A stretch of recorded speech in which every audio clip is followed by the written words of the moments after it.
The battle for the future of AI infrastructure is one of the biggest stories in tech right now. But what if I told you the main headline everyone's talking about is actually hiding what's really going on? So let's start with this number, $38 billion. That is the insane price tag for a massive deal between Amazon and OpenAI. And the whole point of this deal? To give OpenAI access to literally hundreds of thousands of the most powerful GPUs on the planet. Now, on the surface, the story seems pretty simple, right? Amazon is selling the cloud space, and OpenAI is buying the chips, which of course are all made by NVIDIA, the undisputed king of AI hardware. It just looks like another victory lap for a company rocketing towards a $5 trillion valuation. But here's the twist. There's a parallel story happening here that most of the coverage has totally missed. A story that suggests this deal isn't a win for NVIDIA at all. In fact, it might just be the opening shot in a war to finally break its monopoly. See, it all comes down to Amazon's brilliant and very quiet double game. Let's break down exactly how they are playing both sides of this entire conflict. Okay, check this out. This is Amazon's two-front strategy. With OpenAI, they're running what we'll call Plan A. They're basically a reseller for NVIDIA. They make good money on their cloud services, but NVIDIA gets crazy rich off the hardware itself. But with Anthropic, who is OpenAI's biggest competitor, they are running Plan B. They use their own custom-built chips, cutting NVIDIA out of the loop completely. And that means they keep all the profit for themselves. And look, this isn't just me speculating here. Investing.com put it perfectly. The headlines are all about the mega deal, but the real story is Amazon betting that its own custom chips are the key to finally breaking NVIDIA's monopoly. They're using Anthropic as the perfect test case. Now, to really get why this is such a big deal, you have to appreciate the scale of the fortress that Amazon is trying to storm. See, NVIDIA's dominance isn't just about the hardware. Not at all. The really crucial piece of this whole puzzle is their software, CUDA. For the last 20 years, this has been NVIDIA's secret weapon. Think of it like the operating system for AI. If you're an AI developer, you don't just know hardware, you live and breathe CUDA. It's this deep technological moat that has locked in an entire generation of programmers. And this quote just nails the strategy. While everyone else was focused on building better shovels, faster chips, NVIDIA was busy building the entire town around the gold mine. They built the roads, they wrote the laws, they owned the bank. That's the power of CUDA. And believe me, this isn't just a theory. You see it in developer forums everywhere. Trying to switch to a competitor like AMD's ROCm is just a huge pain. The community isn't there, the performance isn't as good, and things just break. Like one developer said, just stick with CUDA and you'll thank yourself later. That's the real-world friction that has protected NVIDIA's empire for so long. So, how do you even begin to attack a fortress like that? Well, the siege is being led by the biggest companies in tech, and Amazon is right at the front. The first line of attack is on the hardware itself.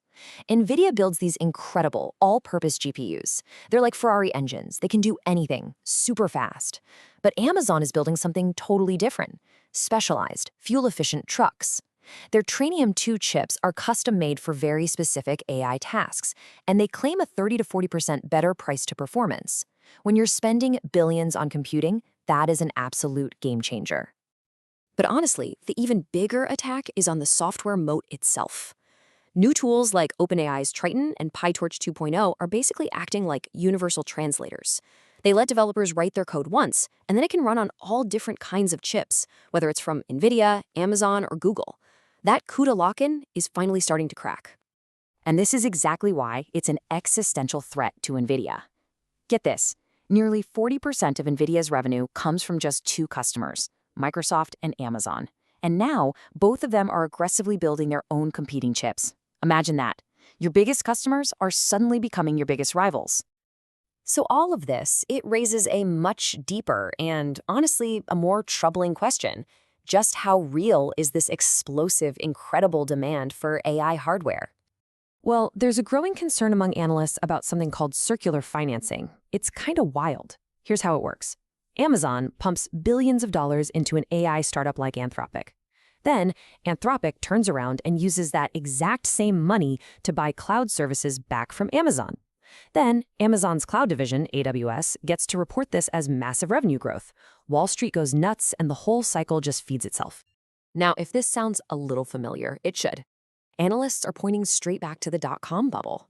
Back then, Cisco was lending money to startups just so those startups could buy Cisco's gear, and they booked it all as real revenue.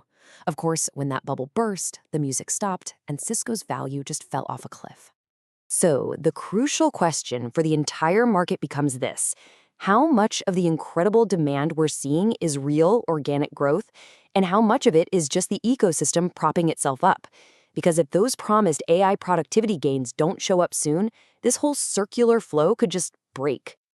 Okay, so where does all this leave the key players in this incredibly high-stakes game for the future of AI? So here's how things are shaking out. NVIDIA isn't going anywhere, but its status is definitely changing. It's going from an untouchable monopoly to simply a leading company with more normal profit margins. The AI labs like OpenAI and Anthropic, they are desperately trying to escape being locked into any single company. And then there's Amazon. They've positioned themselves as the Switzerland of AI. They win if NVIDIA wins, and they win if their own custom chips win. They just win. And this really gets to the heart of it all. At the end of the day, the long-term winners in this AI race might not be the folks with the smartest models. As one analysis concluded, the winners will be the ones who own the cheapest, most efficient plumbing to actually deliver that intelligence. And that leaves us with this final thought. As AI becomes a utility, as fundamental as electricity, the real lasting power might not belong to the person who invents the light bulb. It's going to belong to the company that owns the grid. And that is the war being fought right now, just beneath the surface of the headlines.